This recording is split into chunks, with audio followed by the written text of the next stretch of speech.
بھائی وقت دیں حالات کو، حالات بدل جاتے، تبدیلی آ جاتی۔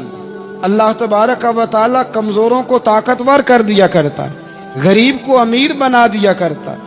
اللہ تبارک و تعالی ان لوگوں کو جن کی کوئی آواز سننے والا نہیں ہوتا، ان کی چھوٹی آواز کو اللہ قوت دے دیتا ہے، طاقت دے دیتا ہے۔ شرط یہ ہے کہ آپ استقامت کا مظاہرہ فرمائیں، صبر کا مظاہرہ فرمائیں، آپ تھوڑا اپنی زندگی میں ٹھہراؤ لائیں، آپ تھوڑا حوصلہ کریں۔ آپ فوری طور پر وہ راتوں رات امیر ہونا، راتوں رات باوقار ہونا، راتوں رات چھا جانا۔ ہمارے ایک بزرگ فرمایا کرتے تھے، جتنا تیز دوڑو گے نا سامنے سے ہوا بھی اتنی تیز ہی پڑے گی۔ فرماتے تھے اگر بس پہ سیٹ نہیں نہ ملی، پچھلی بس کا انتظار کر لو، چھت پہ بڑی ہوا لگتی ہے۔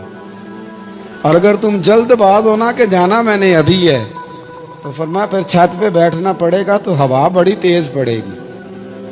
پھر تھوڑا تھوڑا کر کے، حوصلہ کر کے، احتیاط کے ساتھ آپ سفر کریں، اپنی زندگی میں وہ استقامت لائیں جو ہمارے بزرگوں کا طریقہ ہے، وہ حوصلہ لائیں جو ان کو بڑا کرتا، وہ والا ماحول لائیں جس سے ان لوگوں کے اندر طاقتیں آئیں۔ تو بھائی یاد رکھیں، آپ حالات کو وقت دیں، حالات کو۔ آپ چلے گئے ڈاکٹر کے پاس دوائی لینے، اس نے آپ کو دوائی دے دی 1 مہینے کی،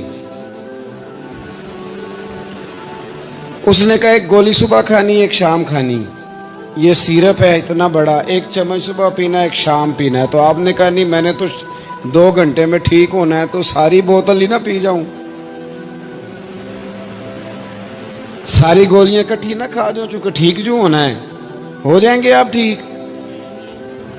وہ کہتا ہے 1 چمچ پینا ہے، 2 نہ پی لینا، یہ دوسرا اثر بھی ہو سکتا ہے، سائیڈ افیکٹ بھی ہو سکتے ہیں۔ آپ اس کو احتیاط سے لینا۔ اور کچھ گولیاں ایسی ہیں جو ڈاکٹر کہتا ہے پوری نہیں کھانی، آدھی کھانا، تو پھر پوری کھا لیتے ہو۔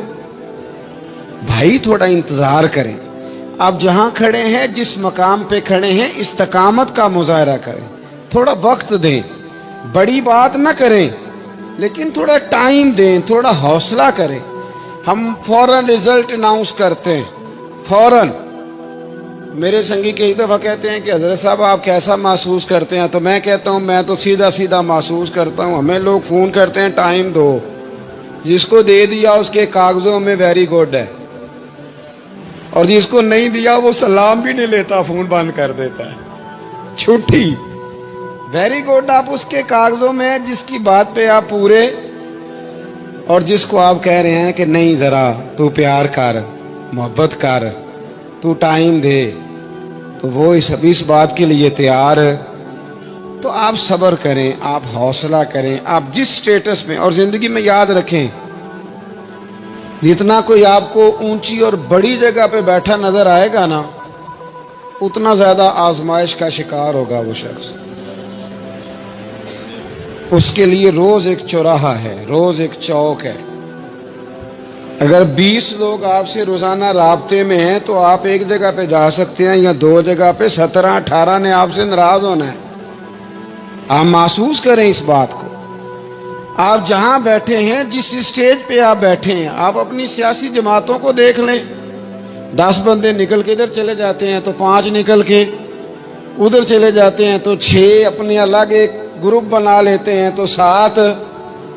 تھوڑا حوصلہ کریں، وقت دیں، حالات وقت پر تبدیل ہو جایا کرتے ہیں، سچائیاں ثابت ہو جاتی ہیں۔ جلد بازی والے ماحول سے نکلیں، حوصلہ، توانائی، یہ درست ہے کہ ہم انسان ہیں، کمزور ہیں، ہمیں پریشانی ہوتی، ہمارے اعصاب پر چیزیں سوار ہوتی، ہم ٹینشن بھی لیتے ہیں، لیکن بہرحال جب آپ کو آپریشن کرانا ہے تو پھر آپ کو تھوڑی دیر کے لیے آنکھیں بند رکھنی پڑیں گی۔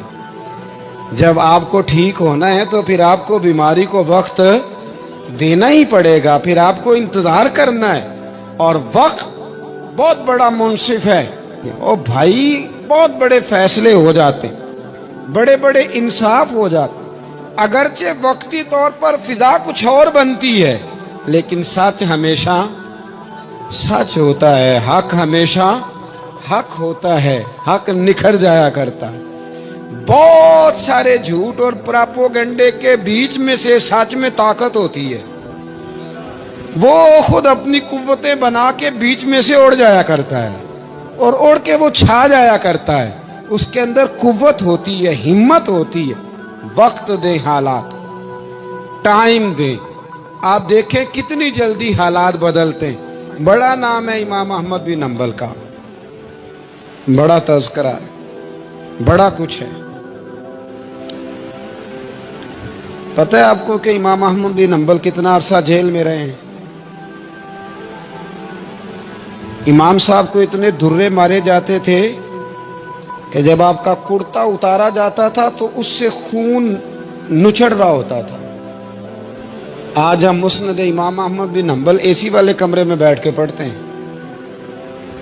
اور جب ہم اس کا حوالہ دے رہے ہوتے ہیں تو ہم کہہ رہے ہوتے ہیں تو پتہ ہے میں کتنا بڑا آدمی ہوں, 14 جلدوں کی کتاب میں سے حوالہ دے رہا ہوں. اس بندے سے پوچھو جس نے لکھی ہے, اس سے پوچھو جس نے یہ کمال کیا ہے. اور اتنا بڑا آدمی اور سچا بادشاہ مار رہا ہے. ایک دن اس نے تانا بھی دیا, کہنے لگا احمد بن حنبل مجھے بھی پتہ ہے آپ ٹھیک ہیں اور آپ کو بھی پتہ ہے آپ ٹھیک ہیں, ظلم ہو رہا ہے, زیادتی ہو رہی ہے, پر لوگ آپ کی سپورٹ کیوں نہیں کر رہے؟ دنیا آپ کے پیچھے کیوں نہیں چل رہی؟ کوئی آپ کے ساتھ کیوں نہیں آ رہا؟ تو امام احمد بن حنبل کہنے لگے اتنا ہی کافی نہیں کہ تو میرے اوپر ظلم کر کے بھی مجھے سچائی کہہ رہا ہے, یہ میری جیت کافی نہیں. اور فرمایا اگر تو نے رزلٹ دیکھنا ہوا نا تو تیرا اور میرا رزلٹ جنازے والے دن نکلے گا. حضرت سلطان بہو سے کسی نے کہا تھا زندگی میں بڑے مرید ہوئے, کہنے لگے نہیں, رب دا طالب کوئی نہیں ملیا, جو ملیا طالب زاردہ ہو. آئے ہیں لوگ تعویذ دھاگا لینے, رب دا طالب کوئی نہ ملیا, جو ملیا طالب زاردہ. وہ لینے آئے تھے تعویذ, ہم نے بھی دے کے بھیج دیا, بات ختم ہو گئی. شاہ بقی الدین ابن مخلد کے استاد فرمانے لگے کہ بیٹا تیرا ظرف بڑا ہے اور میرا علم تھوڑا ہے, اگر تو نے صحیح طرح پڑھنا ہے تو بغداد امام احمد بن حنبل کے پاس چلا جا, صحیح طرح پڑھ, پھر وہ تیری تشنگی ختم کریں گے, تیری پیاس بجھا دیں گے, چلا جا.